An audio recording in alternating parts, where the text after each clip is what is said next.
Getting to day 5.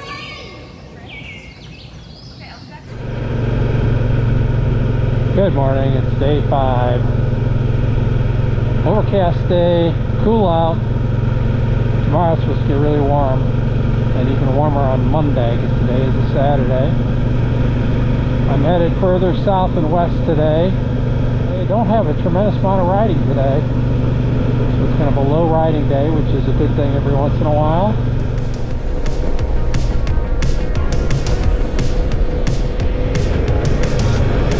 Roads of Virginia. Harrisburg, 1801.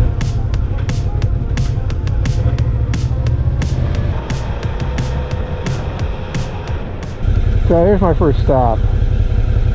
Patrick Henry, Red Hill National Memorial. This is where he built a house and retired at the end of his long and illustrious career. Famous quotations, well known by Americans.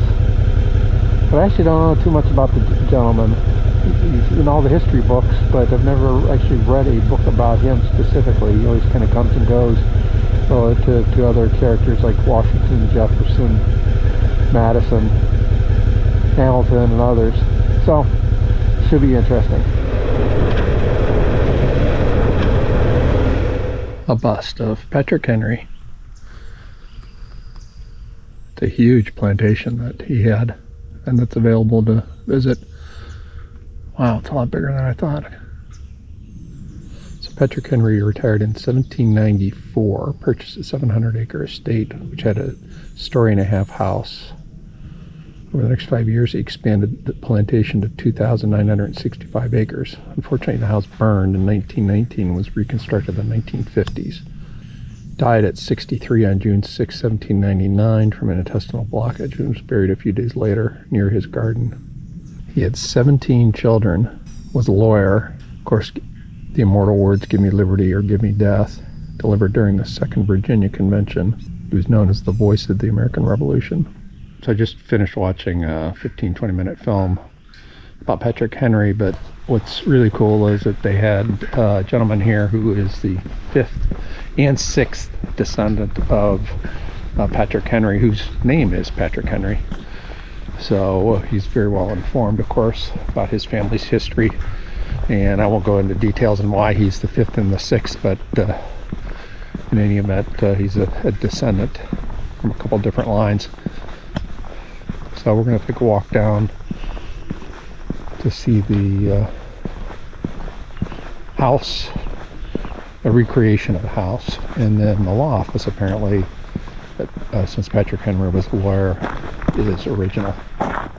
This is the recreation of the Patrick Henry home. Lived in a very modest home. This is an Osage orange tree, which was 100 years old when Patrick Henry lived here, which makes it now, I think, we're 350 years old. Apparently the oldest Osage orange tree in the world. I just stepped inside the front door of the house, right off the main hallway. This is the hearth kitchen. It's a separate building right next to the main house.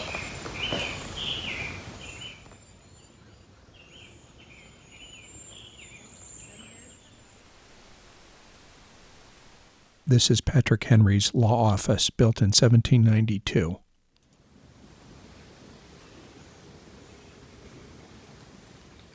This is the second room in the law office. A couple beds where a couple of his relatives slept.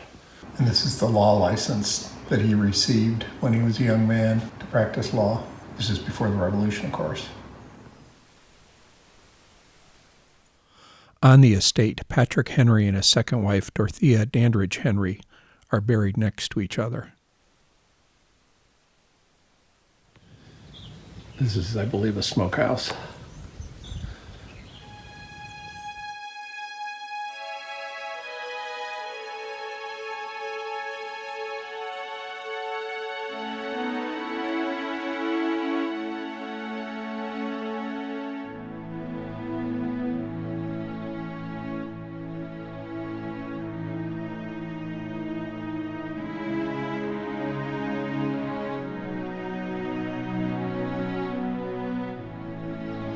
So that's the Patrick Henry homestead. Gonna head further southwest. Well, that was a really nice visit. Beautiful grounds. Fascinating history for Patrick Henry. Governor 5 times here in Virginia, along with all the work that he did with the work on independence, and as a private attorney. So he had quite a life. 2 wives, 17 children. Died at the age of 63.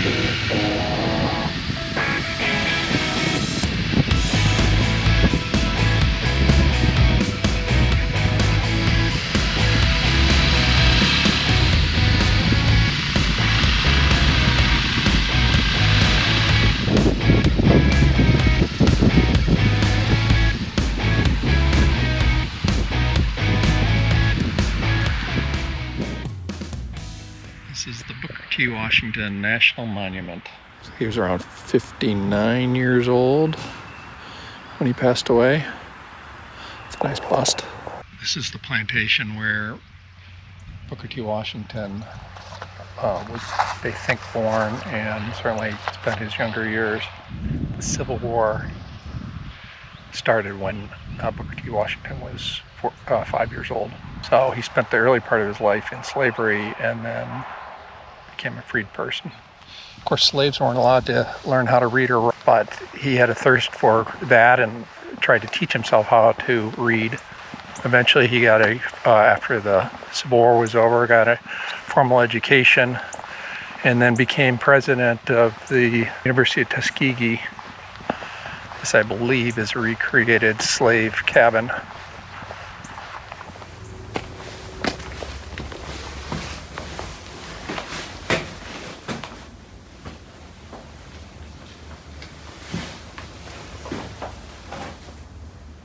Up here and closest is the smokehouse, but there's the slave house where Booker T. Washington lived, or at least a recreation of it, and where it was located. Beautiful area. So that's the Booker T. Washington National Monument. Nice little stop. Very famous man. Picked himself up by his bootstraps. It is about 3:15, almost 3:15. I'm going to get groceries and then go to my next state park, which I think is the last one in Virginia, Southern Virginia. Got about an hour's ride.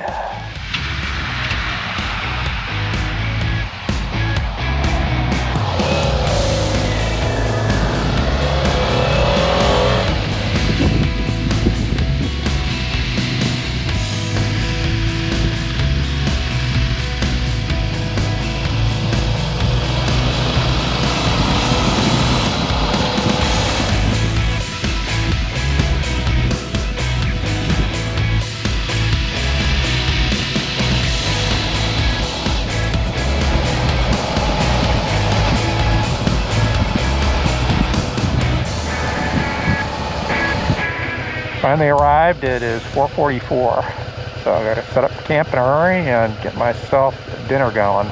Apparently there's a stone called Fairy Stone.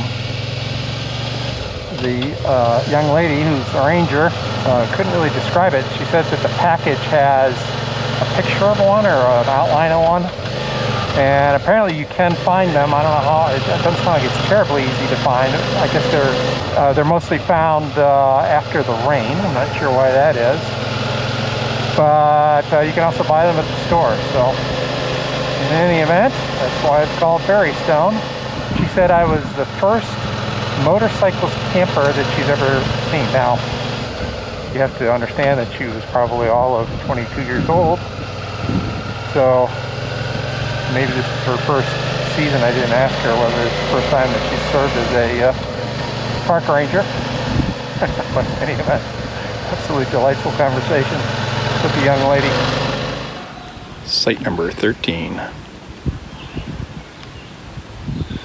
Not many parking spots because of the angle, so it's about as good as it can get in terms of being level. It was the last spot available when I made the reservations, and I am right next to the shower room. So we got a burger on top of salad, an apple, some bread, cookie dough, layer cake, Dr. Pepper. Day 6 begins. It's about 6:40 in the morning.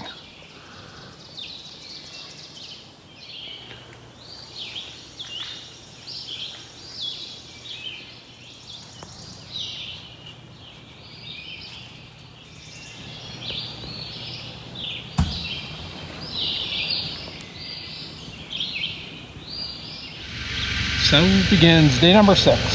Nice quiet camp last night. Kind of a dense campground, which I don't really care for. But everybody was pleasant. Today is a Sunday, and it's supposed to get warm today, up into the 80s Fahrenheit. I've only got minimal gear on. I do have a heated vest going this morning, but I think that's going to get shut off in the next hour or two. I'm headed down towards South Carolina through North Carolina, and there's 2 different places that I had planned to go to. One is Cowpens, which is a famous battle site from the Revolutionary War, if I'm not mistaken, and the second is Kings Mountain National Battlefield. They're fairly close to one another, and we'll see how it goes. I've got 4 hours of riding just to get to one of them, and they're about an hour away from each other. So give me like 5 hours of riding, and then the state park is it's a state park that's near or next to the Kings Mountain National Battlefield. So that is the plan today. Looks like it's going to be absolutely gorgeous weather, albeit a little on the warm side.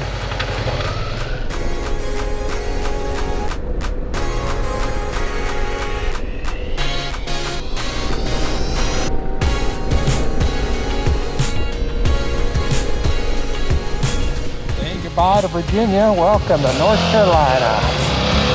What a great ride. Perfect weather, roads have been twisty, smooth. Just a great morning of riding. Wow. So enthusiastic.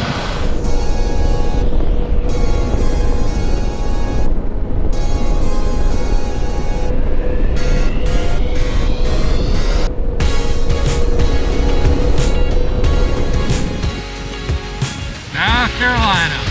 I'm headed towards Cowpens right now, about 4 miles away.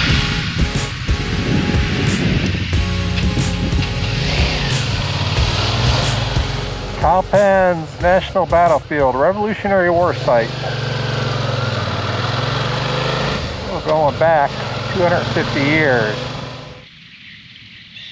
And it's about 12:30. This is the little museum for the Battle of Cowpens. There's a film that's going to be shown here at the top of the hour that I'll watch, and then tour the battle site. A British 3-pound cannon.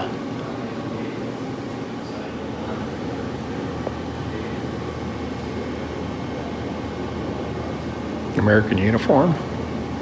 The uniform of Tarleton's Dragoon uniform. Bloody Tarleton.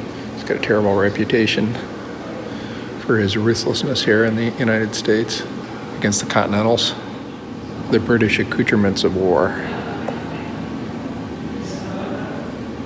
This is the walking trail that I'm going to take. It's about a 1-mile loop, but this is a good example of the lines that were set up by Morgan.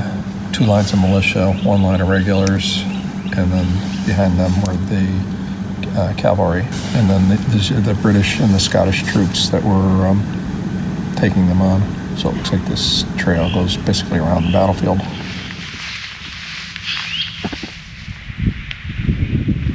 So Daniel Morgan's strategy was really unique. He had 2 lines of militiamen that were largely untrained, and he told them that they only had to fire 3 shots and they could retire from the field. And these were placed about 100 to 150 yards apart. And then behind them were the regulars, or the Continentals, which were trained troops. So when the British attacked, they took shots from the first line, and he told them also to aim for the officers.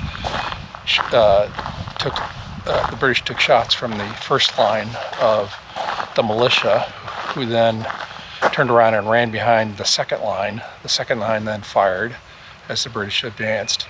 And then both of those previous lines of militia, swarmed back behind the regulars, and then they started to engage the British. So they basically attrited the British lines as they approached.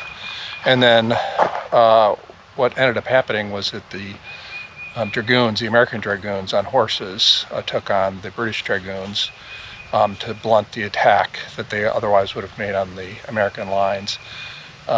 And the militia, who are now standing behind the American regulars, ended up doing a double envelopment of the British lines. They basically attacked both sides, while the American regular soldiers stood firm. And there was, as a result of that, a complete collapse of the British attack.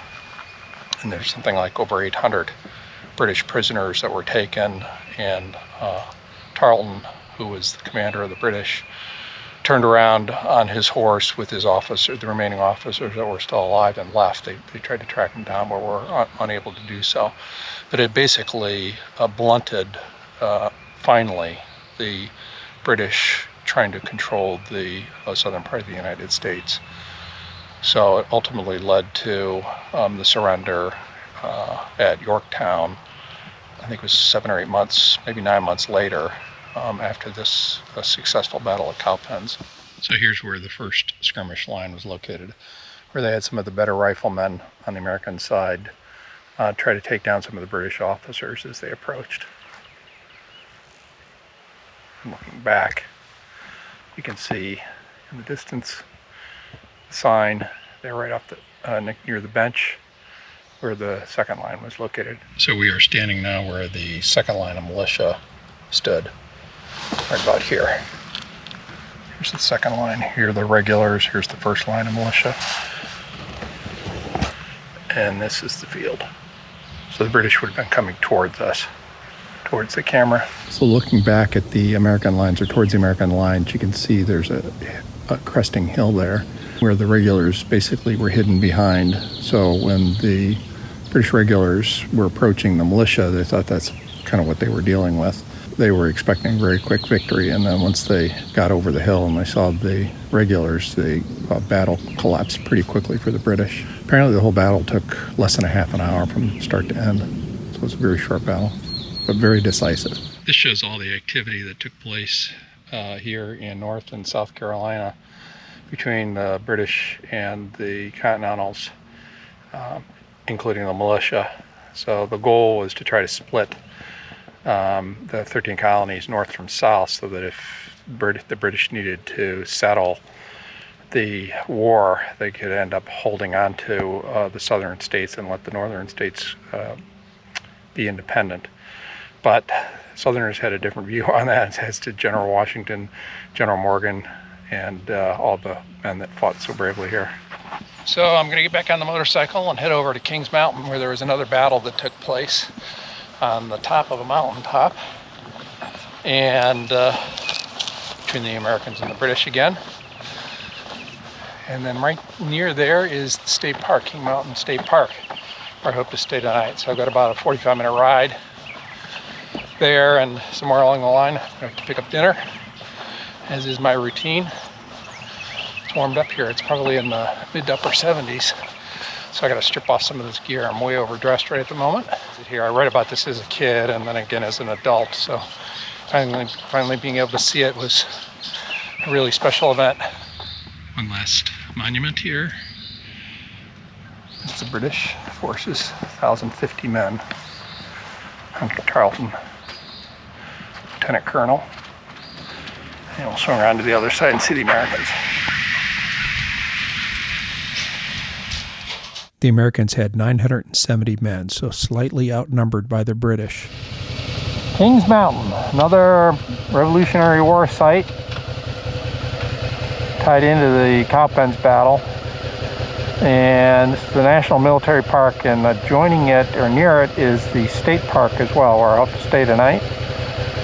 Ranger called and said that they would have availability tonight, although nobody's going to be there, I think, by the time I get there.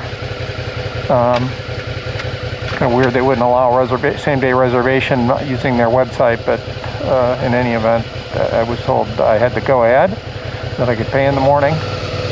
So first we're going to do the National Military Park, about 3:10. So the National Park is to the left. You can see the battlefield trail there. I'm at the visitor center. And the state park is to the right. Looks like it's at Lake Crawford.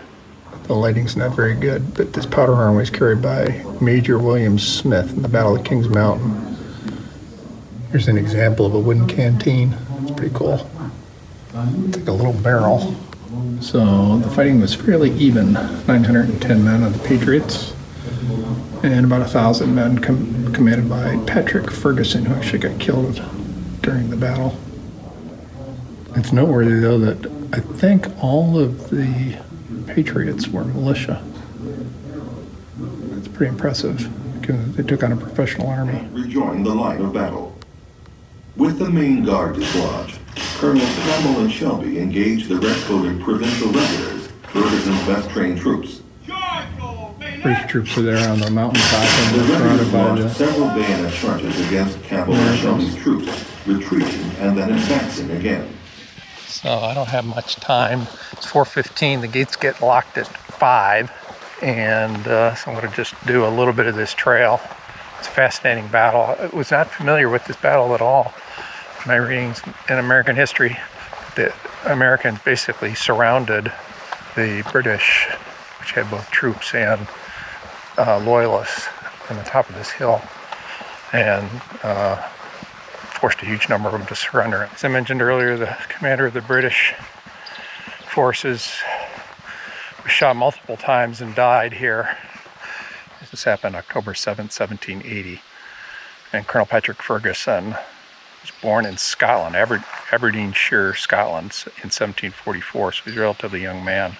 His memorial was erected October 7th, 1930. He wore a white and red checkered shirt. Age 36 when he died. He's a professional soldier for 20 years, son of Scottish gentry. And here I'm approaching the American Monument at the top of the Kings Mountain. So the placard reads, "On this field, the Patriot forces attacked and totally defeated an equal force of Tories and British regular troops. British commander Major Patrick Ferguson was killed and his entire force was captured after suffering heavy loss. This brilliant victory marked the turning point of the American Revolution." Ferguson thought, wrongly, that he had a great position here at the top of this mountain that he could well defend, but while the British tried some charges down the hill and succeeded in pushing them back a little bit, they kept coming back. Ultimately won the day.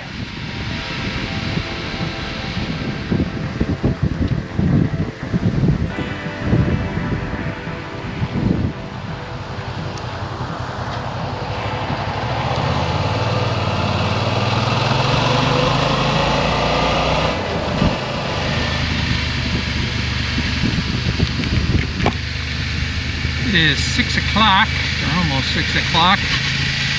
Headed back to the Kings Mountain State Park campground.